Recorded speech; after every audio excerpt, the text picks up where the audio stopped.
So people always ask me, how I got into paranormal investigating. And honestly, it's probably not how you think. So back in the day, I was working for the Monique show on television. And I was doing wardrobe on the Monique show. She had the comedian Monique had a daytime, nighttime talk show. So I'm watching them film television shows literally 2 and 3 times a day, 3 times a week. And at the time, me and Jawan, if you ever watched the show Ghost Brothers, he's the tall guy. We were roommates at the time, working on the show together at the time, doing wardrobe. And I remember waking up in the middle of the night, and one of the ghost hunting shows was on TV back then. It was either Ghost Adventures or Ghost Hunters. I didn't watch them at the time, so I didn't know. I didn't know anyone on the show. I just know that I had never seen any black people ever doing it, ever. And I was wondering, why was that? Like, why have I never seen black people ghost hunt before? And so I got online and I searched for black ghost hunters, and I couldn't find anyone. So I was like, all right, maybe we should film ourselves doing it, just trying it, so then we can then pitch the idea to see if we can really find black ghost hunters, because there should be a show about some black ghost hunters. Y'all, tell me why. Me and Juan, who we were both broke and roommates at the time, I think we had, no, ain't no thing, I know, we had $63.57 between the two of us. $63.57. Y'all, all we knew was if we wanted to film a ghost hunting show, the number one thing we needed was a camera. So we went on Craigslist. And I'll never forget, I put in the ad, hey, I have a really interesting idea, but I need a videographer to follow me to Savannah, Georgia and videotape the experience.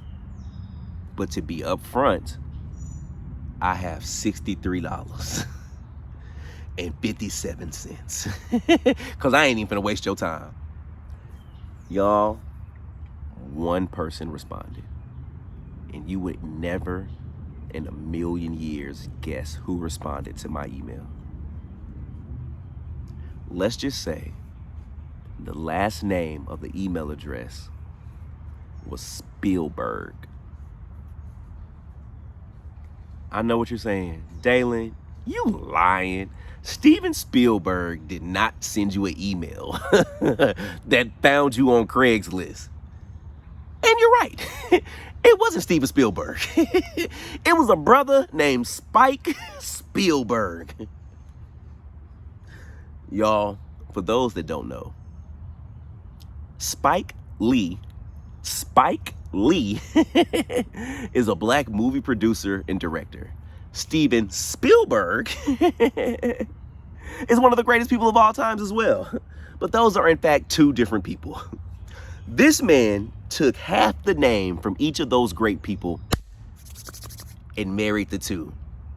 Enter Spike Spielberg. Spike Spielberg accepts the offer. That's the first red flag. There's no reason why that man should accept the offer to travel from Atlanta to Savannah, Georgia, to not know what he's filming for $63 and how many cents? 57 cents. But apparently he needed that money just as bad as we needed the footage. Y'all, Spike Spielberg showed up to the house wearing a wife beater. And he had a Black and Mild wood tip cigar in his mouth, y'all. Y'all, if you don't know what a Black and Mild, Google black, the letter N, and the word mild. Wood tip. That's what my man had in his mouth when he showed up to my house that day. Y'all, Spike had a camera. I know a lot of my followers are seasoned.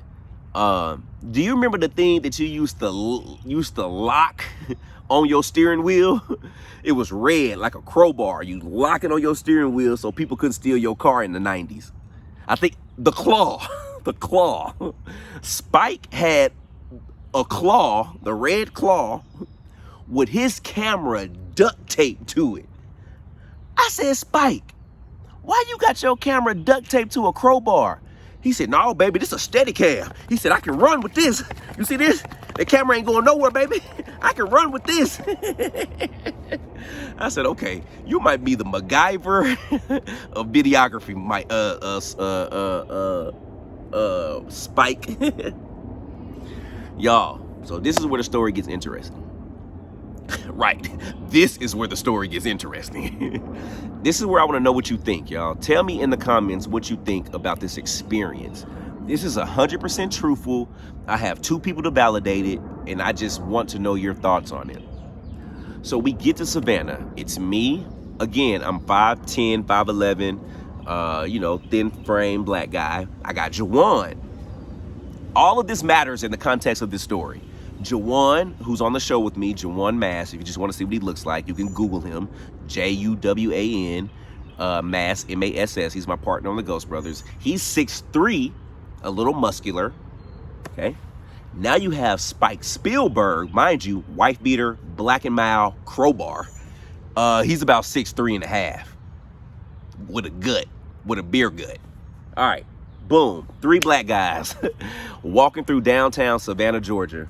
It's probably like 1 o'clock in the afternoon. There's this older white lady that kind of just steps out of this gazebo as we're walking. And she stops me immediately and was like, hey, what are you looking for? And I was like, okay, that's weird. So I'm trying to be funny. I'm looking for ghosts. And this older white lady just looks at me with the most deadpan look. And I'm like, did I say something wrong? I'm like, hey, you know, Savannah is one of the most haunted locations in the country. And she was like, I've heard. But she's not cracking no smile, none of that. I'm like, all right. So she was like, come here. So she goes into the gazebo. So we kind of, it's not like just like a gazebo, a touristy gazebo that you could go into.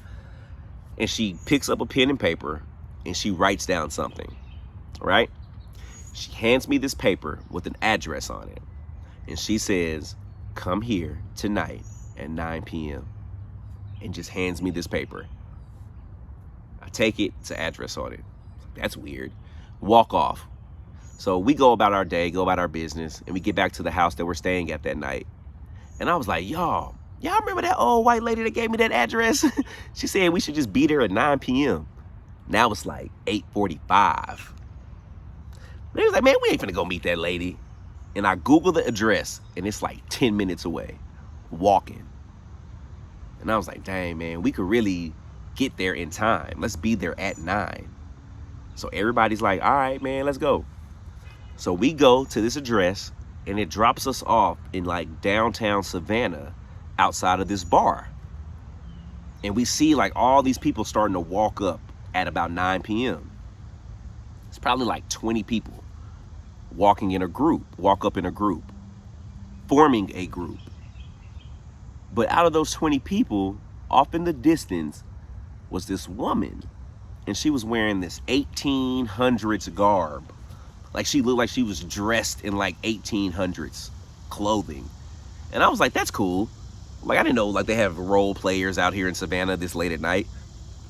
So our group starts to form, and then a tour guide pops up. And I realized this is a haunted pub tour. So in Savannah, you can pay to go on a walking tour from bar to bar, and they tell you ghost stories, and some of the locations are haunted, and you can drink beer along the way and drink, and it stops at the bars and you can drink. So I was like, oh, that's kind of cool. This lady wanted us, we asked to see ghosts. She gave us the address to a ghost tour. So we joined the tour. And so as we're going from bar to bar, location to location, that lady that was wearing that 1800 clothes seems to just be following behind us. But nobody says anything to her. None of us or none of our group or the tour guide. Nobody says anything to that lady. So as we go, she still follows. But I'm not thinking nothing of it. I'm just thinking like she's just one of those people. Maybe she's a part of the group, part of the tour. Who knows?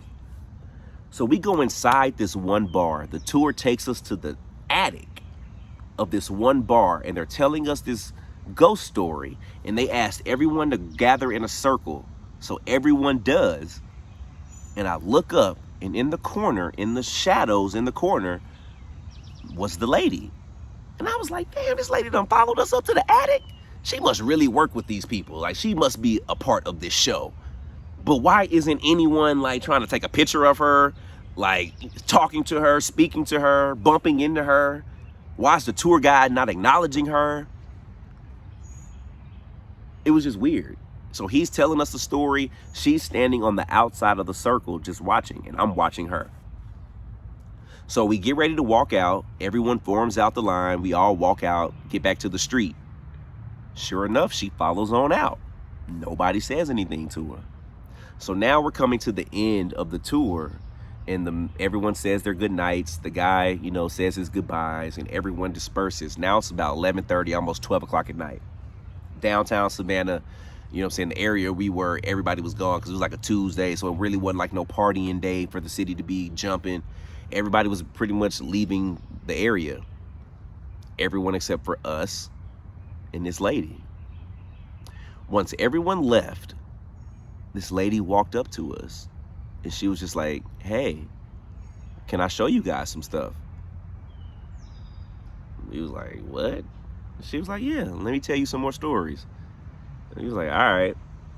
So this old white lady, 3 brothers, walking through downtown Savannah midnight by ourselves. Like, it looked weird. Like, I would have been concerned if I would have saw the same sight. I'm like, what them brothers doing with that white lady?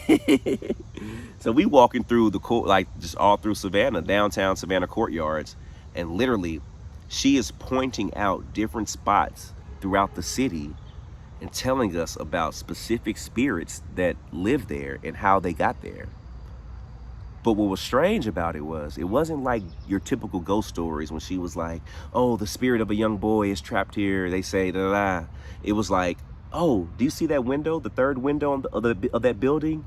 That's where Eric is. Yeah, Eric's been there since the 1800s. He fell out that window. But every now and again, if you walk by, you can always wave at Eric. Like, be sure to wave at Eric. And we all kind of waved. And then we'll move to the next spot. She was like, oh, you see this tree right here? That's a hanging tree. Unfortunately, so many souls were lost there. She was like, this is to be known by a guy named Tobias. So every time I walk by, you know, you always got to say hi to Tobias. And pay your respects to Tobias. It's like she knew every spirit specifically. You know what I'm saying? It was weird. Specifically, it was like a sense of like, these are my people. It was weird. So we get to walking, and she's just like, hey, make sure you tell every spirit here to stay and not to follow you home. So we're laughing because we're new to this. We ain't never been ghost hunting before. We was like, she was like, I'm serious. This is not a game. Repeat after me. Make sure you tell every spirit that is here that they are not welcome to follow you home. So we repeat after her and we say, all the spirits that are here, this is your home. You are not welcome to follow us. And she looked at us and said, good. And she said, one more thing. So we got to walking, and we're coming up to this like dead end. Walking to this dead end. You either can go left or you can go right. That's it. You either can go left or right, and we're at this dead end. And she just looks at me and she was like, can I show you one more thing? And I'm already invested, you know what I'm saying, in what we've been doing. And I was like, yeah. And she was like, I want y'all to follow me to this graveyard. Y'all, when I tell you Jawan and Spike Spielberg looked at me and said, graveyard? Hell no. Hell no. And I was like, y'all, come on. They was like, boy, no. We are not going to no graveyard, ironically, where I am now. We are not going to no graveyard at night with this lady. So I was like, you're right. I was like, you know what, man?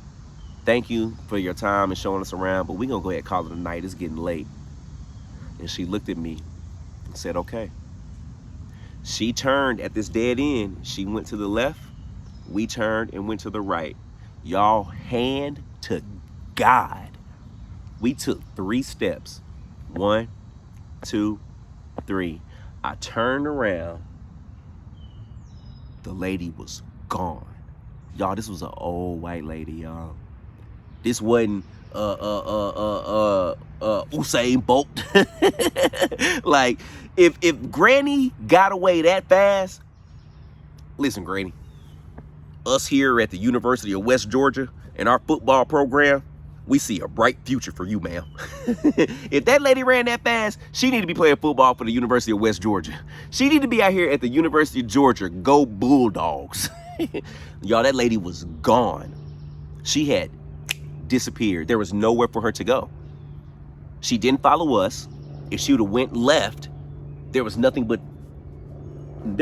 for her to turn, break away, move. If she would have came, turned around and walked away, we would have saw there was nowhere for her to go. And in 3 steps, that lady wasn't that agile. She wasn't ready for the combine, y'all. That, man, it freaked me out. It freaked us out. Because where did this lady disappear to? What was her purpose? What did she want to show us in the cemetery? See, hindsight is always 20/20, man. I was like, man, it's probably a good thing we didn't go. But I always wonder, like, what would have happened if we would have followed her to that cemetery?